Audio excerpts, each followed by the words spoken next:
The U.S. is sending F-22 fighter jets to the Middle East over concerns that Russian pilots are being increasingly unsafe, behaving aggressively, and also violating airspace. This comes as Russia steps up attacks on Ukraine amid a Ukrainian counteroffensive.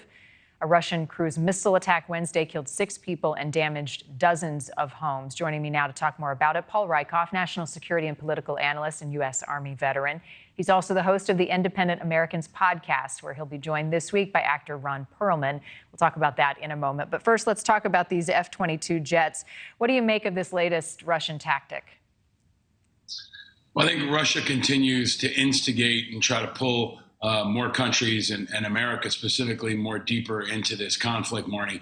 I also think it's vigilance on behalf of the US and NATO. We've got to remind folks that we've got 900 US troops in Syria. 22 American troops were actually wounded there in a helicopter crash in the last couple of days. So we've got to protect our people on the ground. We've got to protect our allies. We've got to have everything at the ready just in case. That's responsible military planning. And as we've seen over the last couple of weeks, this offensive in Ukraine is underway, and we're in for likely a very violent and unpredictable couple of months and maybe even couple of years in Ukraine and throughout the region. Russia has been stepping up attacks in Ukraine given this counteroffensive. There was the shelling in eastern Donetsk region on Wednesday. 6 people were killed. What is your assessment on the ground of where things stand and who has gained the most momentum in recent weeks? Well, I think it's always really hard for Ukrainian civilians, and I think that's a point to underscore, because we talk about, the military chess pieces and the missile attacks, but I think it's important to remember as we think about Father's Day, this weekend, that there are families, there are children, there are sons and daughters on the ground in harm's way. And the dam attack by the Russians has been absolutely devastating. Hundreds of thousands of people throughout Ukraine don't have clean drinking water, animals, infrastructure, everything has really been disrupted. And I think that's going to overflow into the entire region. But it looks like the Ukrainians are making progress. They've captured about 7 villages in the west, and this offensive is starting to roll forward.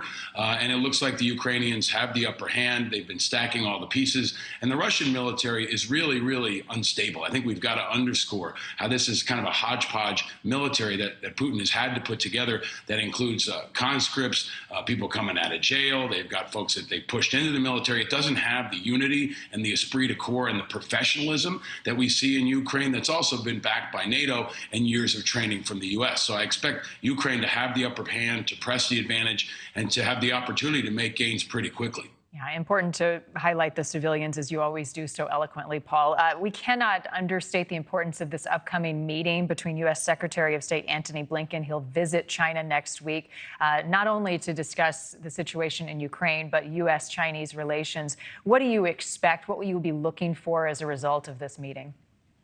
Well, I hope Blinken's strong and really lets the Chinese know that they need to stay out of this. And that this should be a message really to the world that America will defend our allies, that there is unity across NATO in the face of aggression. And China remains America's biggest threat, economically, socially, politically, and militarily.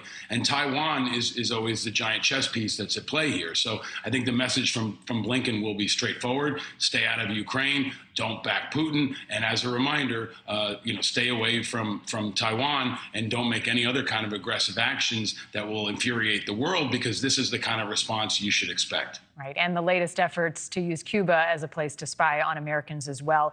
This is important to you. I want to talk about it. Important to all of us, it should be. You tweeted Wednesday about veteran suicides and included a post with resources that are available to veterans from the VA. What are some of the resources that are helping those who are challenged transition back into civilian life? Well, the number one resource really, Marni, is always the community. Your families, your friends, and other veterans. I led a veterans group for 15 years called Iraq and Afghanistan Veterans of America, and I always found that the most effective kind of outreach was a buddy, was a friend. So especially as we passed Memorial Day, which was pretty tough, as we think about the ongoing challenges that are happening in Afghanistan to our allies, and even as we approach things like Father's Day and July 4th, the community, the veterans have got to rally around each other. Older veterans have got to look back to younger veterans and help those men and women out. And the VA gets beat up a lot. It definitely needs improvement, but there are high-quality mental health resources at the VA. There's a veterans crisis line out there, and there are veteran service organizations that continue to organize and step up and help veterans navigate that complicated bureaucracy and just feel like they're a part of an extended family. We always say the military is like one giant extended family. And we've got to look out for each other, take care of each other, especially when a lot of media, frankly, doesn't focus on it, Marni. I appreciate that you do, and that Newsnation always does. We've got to keep that focus on our community, not just on Veterans Day and on July 4th, but on every day. Right, and you help us do that. You're an incredible advocate. You've got Ron Perlman, the actor, coming up on your podcast this week. I'm curious what you will be talking about. I know one topic will be the indictment this week federally against former President Trump. Just looking at one thing that Perlman said, he is asking the question, is the former president finally irrelevant? What questions do you have for him? Well, we definitely have a pretty candid conversation about handling classified documents and what that's like for me and other veterans. I think most of us feel like if we had handled classified documents in the way that President Trump allegedly did, we'd be locked up a long time ago.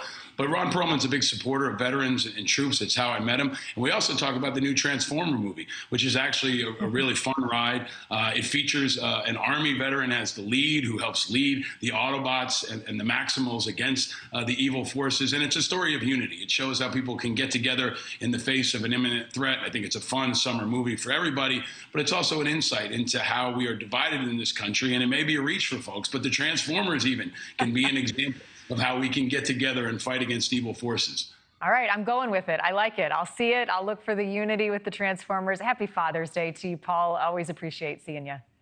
Thank you so much, Marni. Appreciate you too. My best. All right.